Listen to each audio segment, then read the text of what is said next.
اسلام اور فلسفہ یونان۔ اسلام اور فلسفہ یونان کے درمیان اسی دن جنگ چھڑ گئی تھی جس دن یونانی فلسفہ دنیائے اسلام میں داخل ہوا۔ اس جنگ کی آگ سلگتی رہی یہاں تک کہ جس وقت غزالی نے فلاسفہ اسلام یعنی فارابی، ابن سینا، ابن رشد کی تکفیر اور ان کی اسلامی نسبت سے انکار کیا تو اس آگ کے شعلے بھڑکنے لگے۔ اسلام اور فلسفہ ان دونوں کا مزاجی اختلاف ظاہر ہے۔ اسلام ایک نظام حیات ہے اور فلسفہ وجود کی مطلق و مجرد بحث کا نام ہے۔ اس لیے فلسفہ مسلمانوں میں آ کر فنا ہو گیا۔ فلسفے کے اس زوال و فنا میں قرآن کا دباؤ بھی کار فرما تھا۔ یونانی ذہن کو مجرد فلسفیانہ مباحث اور خالص ما بعد طبیعی اور وجودیاتی دقائق و عوامل سے خاص رغبت رہی ہے۔ مسلمان مفکرین میں کوئی ایک شخص بھی اس پہ قادر نہ ہو سکا کہ ان مباحث میں کوئی مسئلہ اپنی طرف سے ایجاد کر لے۔ بعض مسلمان فضلاء اور مستشرقین نے ثابت کرنے کی کوشش کی ہے کہ فلاسفہ اسلام کے یہاں کچھ نہ کچھ فکری جدت ضرور پائی جاتی ہے، اور یہ ان کے افکار میں ایسا امتیازی انداز موجود ہے کہ جس کے ذریعے اسلامی فلسفے کو یونان کے فلسفے سے جدا کر کے دیکھا جا سکتا ہے۔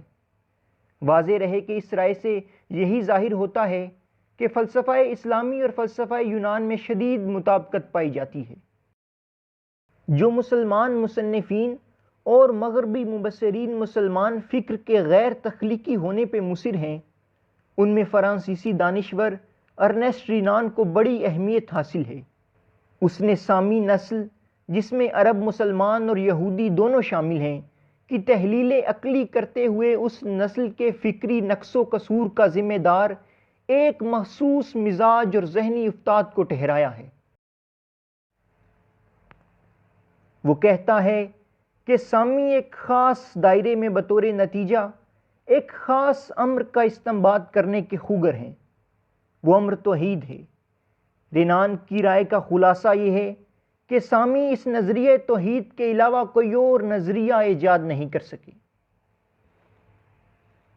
اور یہ نظریہ بھی طویل فکر، منظم استدلال اور تدریجی نظر کا ثمرہ نہیں، بلکہ ان محرکات و استعدادات کا نتیجہ ہے جو اس نسل کی طبیعت اور جبلت میں جاگزی ہیں۔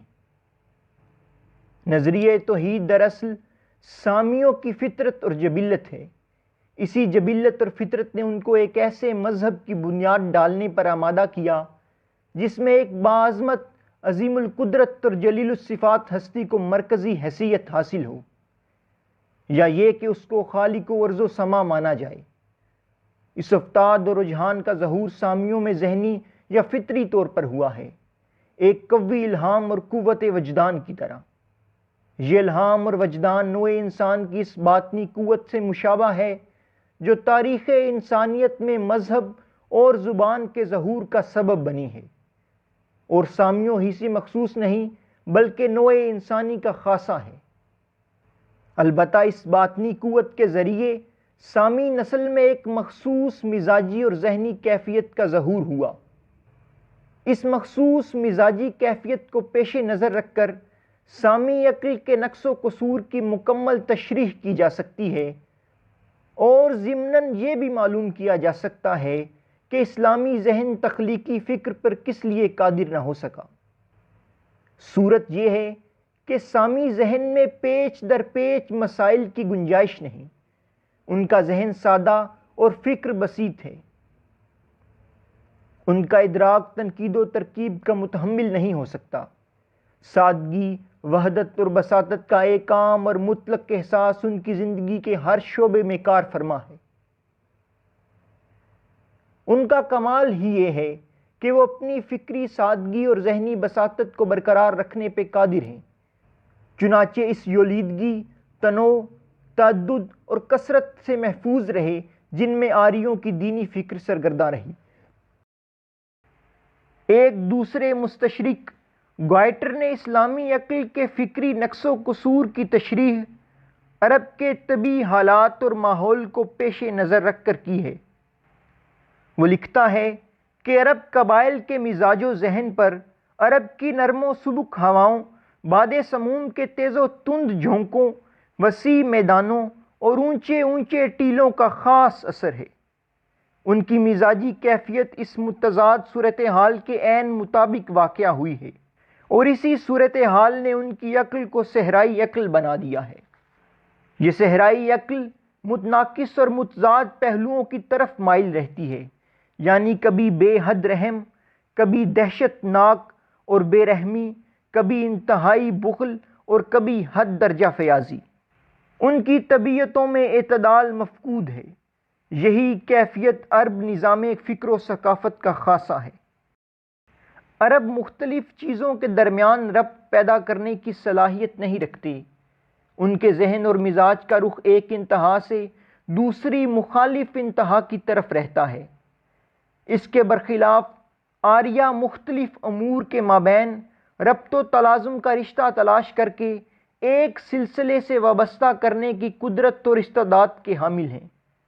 چنانچہ سامی فکر منتشر ہے اور آریائی فکر منظم۔ یہ تنقید تاریخ کی روح سے درست نہیں۔ رینان کی یہ رائے تو یقیناً صحیح ہے کہ مسلمان فلسفیوں نے یونانی فلسفے ہی کو اپنا لیا اور خود کسی اختراعی شعور کا ثبوت فراہم نہیں کر سکے، مگر اس کی یہ رائے تسلیم نہیں کی جا سکتی کہ ان کی فکر سے ناقابل تخلیق ہونے کا سبب ان کی عقلی خامی یا ان کے دماغ کی مخصوص ساخت ہے، یا یہ کہ سامیت یا عربیت اس کی ذمہ دار ہے، اس لیے کہ اسی عقل اور اسی نسل نے مختلف ادوار میں متعدد نظام ہائے فکر اور مکاتب نظر کی بنیاد رکھی۔ خود رینان نے ہی علم کلام کے سلسلے میں مسلمانوں کی ذاتی فکر اور ذہنی عظمت کا اعتراف کرتے ہوئے کہا ہے کہ عربوں کی ذاتی فکر اور حقیقی شعور کو ان کے دینی نظامات میں تلاش کرنا چاہیے۔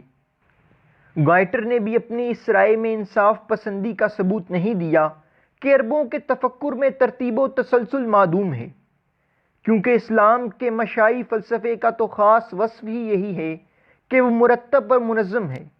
نیز یہ حقیقت کس طرح نظر انداز کی جا سکتی ہے کہ عربوں نے نظریہ توحید اور علم اصول فقہ کے سلسلے میں تنظیم فکر اور تسلسل نظر کا بے حد شاندار مظاہرہ کیا ہے۔